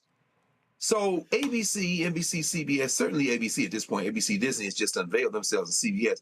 It's not only that they're not going to stand up, for all intents and purposes, they go along with this stuff. This is the propaganda that they kind of go along with. So the only way you can respond to these people now is to punch them dead in the face. And I'm talking, of course, about symbolically, rhetorically, politically. So when they say to Jimmy Kimmel, they say, well, Kimmel, you apologize. If he apologized and wrote a check for every penny he's got in the bank, it wouldn't be enough. Then they'd say, we still not putting you back on. We've made an example out of you. Jimmy Kimmel, if instead he said, not only am I not going to apologize, I'm not going to honor the remaining year of my contract, and I'm going over there like Mehdi Hassan did, and I'm going over with Colbert. We're going to be bigger than all of y'all because legacy media is about to die. Oh, see, their thing now is we are going to, as we heard earlier, control the whole mass news entertainment media. The Ellison's going to buy all this stuff. Then they're going to buy the movie house that they can, Paramount Global. They'll take over the film. They get CNN. But guess what? What if we say, you know what? Why don't y'all go and do what y'all going to do? And we're going to take all this offshore somewhere else. As long as they can generate some platform to keep their base mollified, keep them coddled, they think they can continue to whistle past the graveyard of demographics and politics. But you keep saying this, Roland, and we organize, we go out here and organize to our strengths and our numbers, this whole thing goes away. It's incredibly short-sighted. I agree with what Eric Swalwell said today when he was saying whether or not the Democrats would do it or not, they got to find some teeth to do it. But he said, you know, all you people that are doing all this work for the FBI and all this other stuff y'all doing, y'all make sure y'all save y'all emails and save your records, because in a couple of years, less than 2 years, you're going to be in here before our committees, and we're going to have some questions for you, and maybe that'll lead to something else. Donald Trump, you may not live to go to jail. Pam Bondi, Propaganda Barbie, doggone Christy Nome, Mr. Cash Patel, we do what we supposed to do. You put them guys on Front Street, and damn ABC, damn CBS, damn the broadcast networks. Well, I'll be honest, I don't have any faith that Democrats, if they regain the House, are going to actually do that. I don't. Yeah. Reese, I see the look you making. I mean, I just don't. I just think, I just don't think it's in their nature to be that petty, to go that hard. And again, they want to play by a set of rules in a game that no longer exists. The game and the rules no longer exist. That's right. And it ain't coming back. And so if I hear another Democrat say that, oh, the Republican Party of is gonna come back. Hillary said that dumb shit. I said she was wrong. Joe Biden kept saying that dumb shit. He was wrong. I'm like, I don't know what the hell y'all talking about. I see what's going on. But that's what's happening. So I'm telling you right now, folks, and this is why I keep saying, and again, all y'all people who run y'all mouths, no, this ain't about no Democrat shield. We fight for black folk here, and we see what's going on here. And so here's what I'm saying. If you got some weak-ass Democrats who ain't ready to swing, primary their asses and boot them out. That's right. Because if you need folk who are going to swing. The reality is, and I'm going to go ahead and say it, they are the largest caucus in the Democratic Party. But I'm sorry, the CBC don't go as hard as the Freedom Caucus does. And they're twice as large. And what I'm saying is, you need folks who are going to swing. Quick break. We come back. We're going to talk with the family attorney of this young man found dead in Mississippi. They want some answers from Delta State and authorities. You're watching Roland Martin Unfiltered on the Black Star Network. This week on The Other Side of Change. Hurricane Katrina, 20 years later. Cannot believe that it's been more than 20 years since we saw Black people and Black communities across New Orleans and the South being failed by our government. But it's a harrowing lesson. We're going to unpack how race and class intersect in ways and how we need to talk about this government doing more for our communities. Again, you're watching The Other Side of Change only on the Black Star Network. This is Reggie Rock Pfeiffer. You're watching Roland Martin, unfiltered, uncut, unplugged, and undamn believable. You hear me?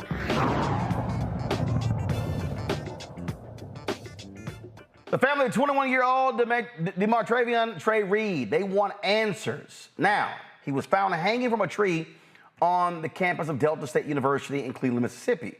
Family says they were told he was found dead in his dorm room. To make matters worse, the family attorney, Vanessa Jones, said that the family is learning more about his death from the media than from investigators. She joins us right now. Glad to have you here on the show. Vanessa, what's the latest in this story? Well, Mr. Martin, thanks for having me this afternoon. The latest is that we just got the report from the state coroner's office, which his ruling without a toxicology report is that it was ruled a suicide. Okay, so they ruled it a suicide, saying that he hung himself? Yes. Okay, it still doesn't answer why were y'all told he was found in his dorm room when he wasn't? Mr. Martin, as we've been saying since Tuesday, we need answers. This grandfather, the police came to his house and told him that Trey Reed had died in his room. He was in his bed unresponsive. That was the initial report that this family got from the Grenada County Sheriff's Department that came to the grandfather's home. So the Sheriff's Department told the grandfather that. So did they make that up, or was that what they were told from the university? Actually, the Grenada County Sheriff's Department told Trey Reed's family that they needed to contact the Cleveland Police Department. J.B. Reed, who is the grandfather of Trey Reed, called the Cleveland Police Department, and they confirmed with Mr. Reed on the phone that, in fact, Trey was found in his dorm room unresponsive and from an apparent suicide. This was what the family was told by two different law enforcement agencies on about 9 o'clock or so on September the 15th. So has the sheriff explained that? There has been no explanation so far, Mr. Martin. And again, we've been saying since Tuesday, the family wants some answers as to what happened to Trey Reed on the campus of Delta State University. Are y'all going to conduct an independent autopsy? Yes, there will be an independent autopsy performed. Questions from my panel. Greg, you first. Greg, you on mute? Yeah, I am. I'm sorry. I'm just listening in shock and horror. I'm saying the police chief is a black dude. I mean, not that that matters at all in this. I guess my broad question would be, how can we continue to support you? Is it by spreading the story, elevating? Are there folks we need to be in contact with en masse? Do we need to bring pressure? Could help us with that, please. And again, the deepest sympathies, deepest sympathies. Well, thank you. I think how the nation can help this family is to continue to spread the word. And there has been a degree, we've asked for transparency from the beginning of this investigation. And as of today, where the coroner has come up with a ruling that this was suicide without a toxicology report, is just absurd. Because if the toxicology report comes back and finds that maybe there are some drugs or alcohol in Trey Reed's system, possibly that could have altered his behavior, how could he have climbed up a tree? So it's just a rush to judgment. And from September the 15th of when this happened, it's as if this young man's life didn't matter to Delta State University. Joy. So continuing with that theme, what support are you getting from your local organizations? We've been talking all night about our groups needing to put their money and their energy where their mouths are. How are your local sororities, fraternities, churches showing up for you all? We've actually had quite a bit of an influx of people wanting to help. And at this juncture, with the independent autopsy and a lot of different things, we are going to be soliciting funds to help us continue this movement for Trey Reed and his family. Can I just want to do one follow up? Are you asking people in your local community to call the police department, putting continual pressure on them to yes, we have. to further yes, we investigate? Have. Okay. Yes. And again, this has been a whirlwind since Monday, but the whirlwind has not encompassed transparency to the family. And again, as the other speaker said, this is a black police chief. And my question is, if this was a Caucasian student on the campus of Delta State University, would he have handled this situation the same? Reese. Two questions. Number one, are you guys independently fielding tips from students on campus? I saw that there's a report where a student who attended a vigil said that they may have seen Trey on the phone with somebody. And the second question is, can you talk a little bit about Trey's state of mind as far as his family understood it? I remember seeing reports that his mom said that he was excited about going to school. Can you talk a little bit about those two things? Well, actually, Trey was a freshman at Delta State University. Just started in August, been there just roughly a month. But Trey was home in Grenada, Mississippi on August the 27th for his sister's birthday. And he was his usual jovial and happy self. And 2 weeks prior to that, he was home for the local town celebration that they call Grenada Day. And he again was his fun, loving self that he's been known for.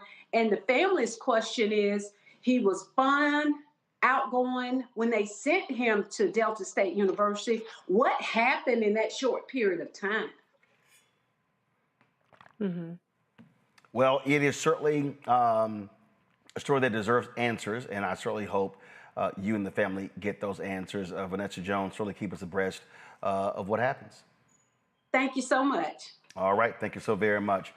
That is it for us. Reese, Greg, Joey, I appreciate y'all being on today's show. Lots that we covered. There was stuff that we wanted to get to, but we didn't. Tomorrow, the president of Houston-Tillotson College will be joining us because they got the news earlier this week of what a $150 million donation to the university. And so look forward to having her on the show to talk about that on tomorrow's show. Plus, Ezra Klein did an interview with Ben Shapiro. And I take some exception to some stuff, but I'm going to have to unpack that thing on tomorrow's show. So look forward to doing that. Folks, if you want to support the work that we do, join our Bring the Funk fan club. The goal is to get 20,000 people contributing on average $50 each a year. That's $4.19 a month, 13 cents a day. Your donations go to support this show, support the other shows that we have, the new shows that we're launching, the new products that we're launching. There's a lot going on, and so we're looking forward to that. And so if you want to support our work using Cash App, use the Stripe QR code. You see it right here, the bottom left-hand corner. That's the QR code for Stripe. And of course, if you want to use credit cards, use that as well. PayPal is R Martin Unfiltered. Venmo is RM Unfiltered. Zelle, Roland at RolandSMartin.com. Roland at RolandMartinUnfiltered.com. Checks and money orders, make it payable to Roland Martin Unfiltered, P.O. Box 57196, Washington, D.C. 20037-0196. Of course, if you want to download the Black Star Network app, Apple phone, Android phone, Apple TV, Android TV, Roku, Amazon Fire TV, Xbox One, Samsung Smart TV. If you want to, of course, get my book, White Fear, How the Browning of America is Making White Folks Lose Their Minds. Available at bookstores nationwide. Get the audio version I read on Audible. If you also want to get our Roland Martin Unfiltered swag, like the shirt I'm wearing right here, Resist 47. You can get this shirt or the other shirts, hashtag Black Owned Media Matters. Of course, that Howard Wesley, how you does not redeem how you live. Yeah, we got that shirt. MAGA chose between woke or broke. They chose broke. And then don't blame me, I voted for the black woman. Get those shirts and other products right here at shopblackstarnetwork.com. If you want to support the black-owned products, I have to my right here. You see all of these products here. We got lots of products. We've got leafy toilet paper. We got HBCU shirts. We got backpacks. We got, come on, switch the camera. Let's go. Come on. This should have been already set up now. Come on. All right, so we got all kind of products. We got sauces. We got candles. We got all this stuff right here. And so if y'all want to support these products, again, go to shopblackstarnetwork.com, shopblackstarnetwork.com to do that. And of course, don't forget, download the app Fanbase. Download the app. And if you want to invest in Fanbase, go to startengine.com/fanbase. startengine.com/fanbase. All right, folks, that's it. I'll see y'all tomorrow right here. Roland Martin Unfiltered on the Black Star Network. Holla!